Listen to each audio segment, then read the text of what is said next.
Gênesis capítulo 31. E disse o Senhor a Jacó: torna a terra de teus pais e a tua parentela, e eu serei contigo. Versículo 3.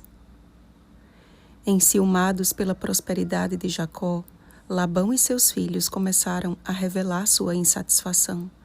Percebendo isso, Jacó deve ter temido até mesmo por sua vida. Mas em sonho, o Senhor o orientou a voltar à casa de seu pai e prometeu protegê-lo no caminho. Não era uma decisão fácil de ser tomada. Ele não estava mais sozinho como em sua jornada ao Oriente. Agora precisava ser cauteloso e pensar em como faria essa grande jornada com toda a sua família, servos e animais, e isso sem despertar a suspeita de Labão. Ao chamar Lia e Raquel para conversar a respeito do retorno a Canaã, Jacó se mostrou sensível aos sentimentos e à opinião de suas mulheres.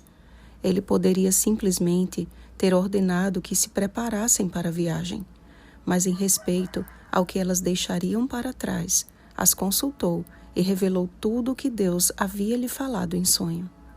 Lia e Raquel conheciam o pai que tinham e também conheciam seu marido e a intimidade que ele tinha com Deus. A resposta positiva de suas mulheres, no entanto, foi de grande importância para Jacó e o impulso e encorajamento que ele precisava para dar início ao plano de fuga.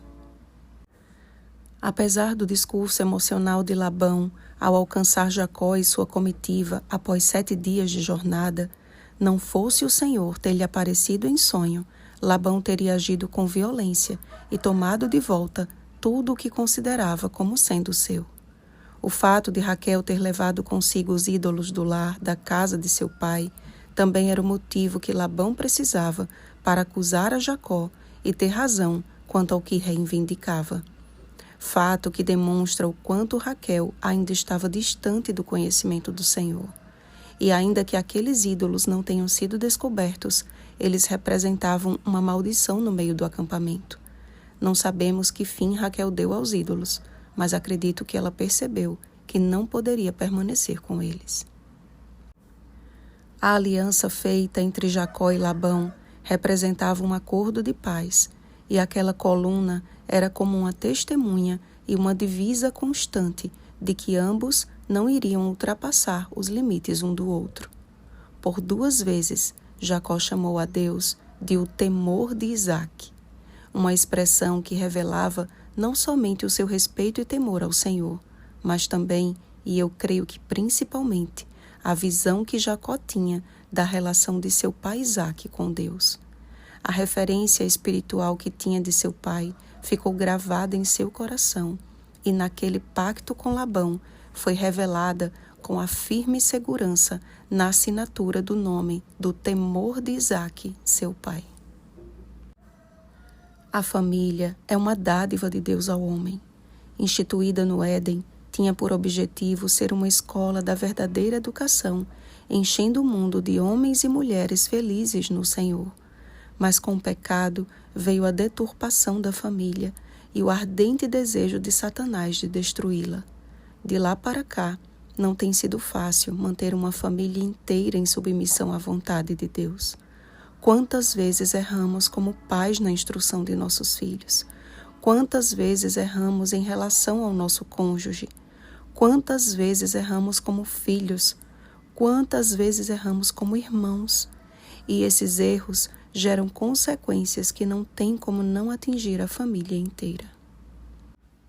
O furto de Raquel quase resultou em uma tragédia, não fosse a misericordiosa intervenção divina.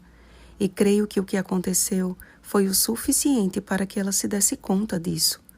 Infelizmente, nem todos têm o mesmo fim, e fechando o coração para reconhecer o seu erro, acabam trazendo maldição e sofrimento não somente para si, mas para toda a sua família. Amados, o temor a Deus que Jacó havia aprendido de seu pai precisa ser visto em nossa vida também, principalmente pelos de nossa casa. Temos o dever cristão de iluminar primeiramente o nosso lar com a luz que emana de Cristo.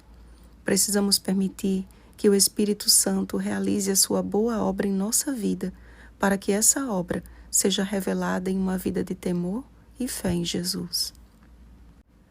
Em nome de Jesus, se desfaça dos ídolos do lar, caso isso seja uma realidade em sua casa. Ore para que Deus habite soberano em seu lar e deixe erguido o altar do Senhor todos os dias, através do culto familiar, para que o inimigo saiba que ali ele não pode entrar. Que o temor de Isaque seja também o seu temor. Oremos, amados. Deus de Abraão e temor de Isaque, nosso Deus e Pai, nós te agradecemos porque ao vermos a tua intervenção na história do teu povo, percebemos que és um Deus fiel e misericordioso. Perdoa-nos se não temos desempenhado o nosso papel como deveríamos, como membros de uma família. Limpa o nosso lar de tudo que não te agrada e nos faz andar contigo em todos os momentos.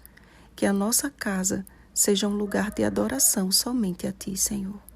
Em nome de Jesus. Amém. Vigiemos e oremos.